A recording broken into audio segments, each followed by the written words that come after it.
Assalamualaikum warahmatullahi wabarakatuh. Halo teman-teman, perkenalkan kami dari kelompok 1 Kewarganegaraan kelas Sistem Informasi C 2023. Di sini kami akan berwawancara serta observasi di Perum Perhutani KPH Parengan. Yuk ikut kita.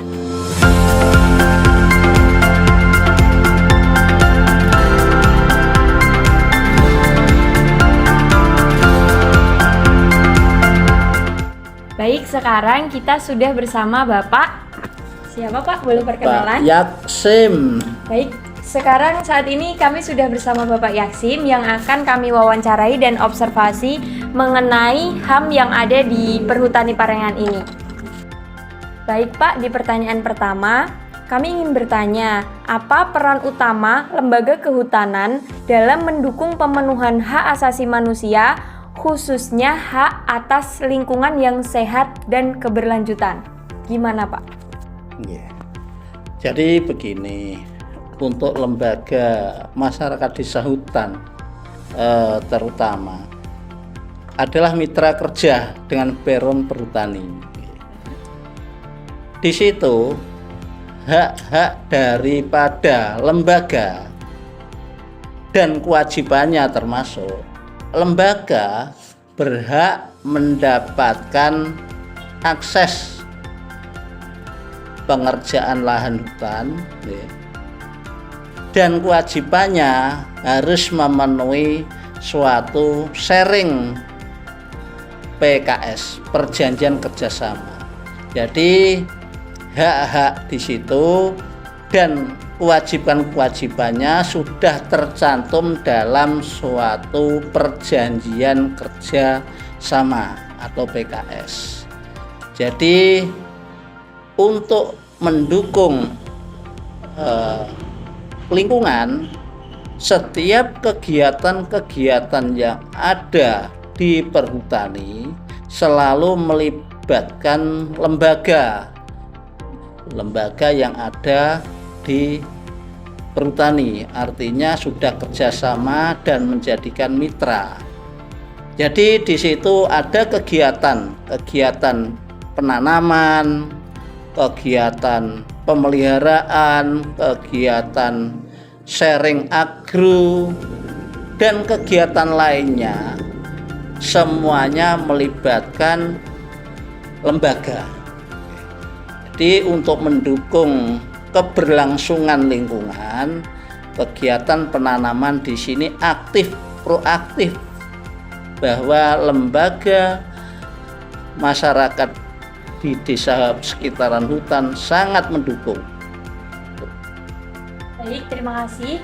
Langsung lanjut ke pertanyaan kedua ya Pak ya. Siap. Kemudian, bagaimana lembaga kehutanan memastikan masyarakat mendapatkan hak atas tanah dan hutan yang telah mereka kelola secara tradisional selama ini?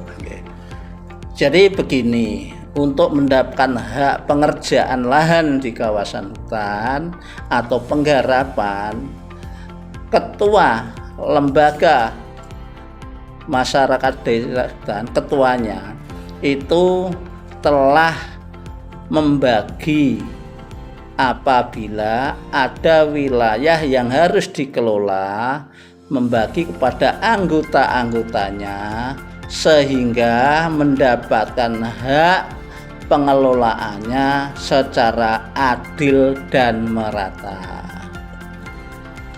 Jadi lembaga yang ada di wilayah hutan namanya LMDH, Lembaga Masyarakat Desa Hutan, artinya begitu. Jadi ditanggung anggota-anggota mendapatkan hak penggarapannya yang diperoleh dari pengurus atau ketua lembaganya yang telah koordinasi dengan Perum Perhutani. Untuk pertanyaan yang ketiga, apa saja kebijakan atau program yang telah diluncurkan untuk memberdaya masyarakat sekitar hutan agar memperoleh manfaat ekonomi dari hutan secara berkelanjutan? Untuk tahun ini sebenarnya tahun 2023 sudah dimulai dibentuk, yang awalnya LMDA ini akan dibentuk namanya KKP maupun KKPP. Oke, kebijakannya di situ. Jadi kalau KKP itu adalah badan usaha yang belum berbadan hukum, biasa gitu. Nanti ke KKPP adalah suatu badan usaha yang sudah berbadan hukum. Nah, di sini kebijakan-kebijakan daripada perhutani di sini sebenarnya memang untuk meningkatkan pendapatan atau perekonomian masyarakat sekitar hutan yang kedepannya sudah dinaungi oleh suatu badan hukum, sehingga dalam penerapannya KKP ke KKPP itu diberi waktu nanti selama 2 tahun. Itu peraturan yang ada di perhutani, sehingga nanti kalau sudah terbentuk KKPP itu bisa berupa badan usaha koperasi, berupa koperasi atau BUMDes atau apapun bentuknya yang sudah berbadan hukum. KKP itu adalah kemitraan kehutanan perhutani, dan KKPP adalah kemitraan awalnya tadi kemitraan kehutanan. Kalau KKP ada kemitraan kehutanan perhutani, kalau KKPP ada kemitraan kehutanan perhutani produktif. Gitu. Jadi di situ bedanya sudah berbadan hukum dan belum berbadan hukum. Kalau KKP belum berbadan hukum, kalau KKPP adalah sudah berbadan hukum di situ. Baik, di pertanyaan selanjutnya, gimana sih Pak lembaga ini menangani konflik antara kepentingan konservasi hutan dan pembangunan ekonomi di daerah sini? Dalam menangani konflik, kita tetap mengedepankan musyawarah.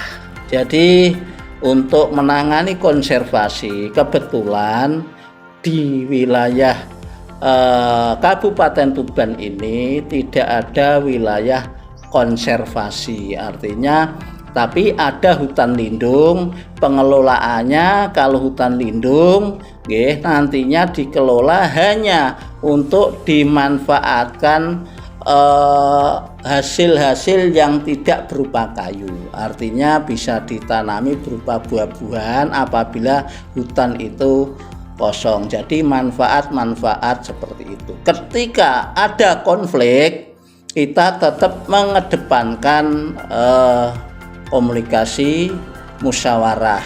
Jadi sampai saat ini memang nggak ada.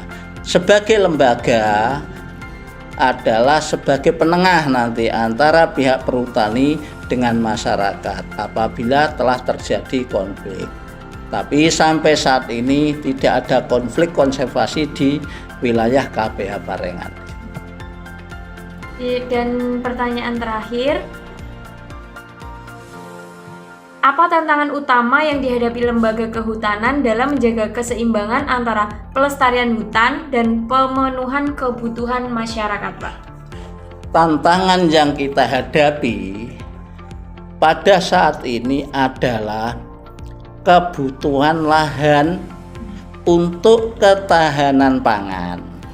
Memang pihak Perum Perhutani KPH Parengan sebenarnya sudah melaksanakan lokasi-lokasi, penyediaan lokasi-lokasi untuk ketahanan pangan, sehingga apabila masih ada kekurangan, saya pikir tidak ada, karena lahan-lahan yang ada di perhutani sudah dipilah-pilah maupun sudah dipilih-pilih. Artinya ketika kawasan perlindungan hutan dan hutan lindung dan kawasan perlindungan itu sebenarnya tidak boleh dikerjakan. Dan sampai saat ini alhamdulillah di situ tidak ada pengerjaan itu, tetapi untuk peningkatan ekonomi masyarakat di sekitar hutan atau anggota lembaga LMDH itu sudah mengerjakan lahan yang telah ditentukan. Jadi ada klasifikasi tertentu yang tidak boleh dikerjakan.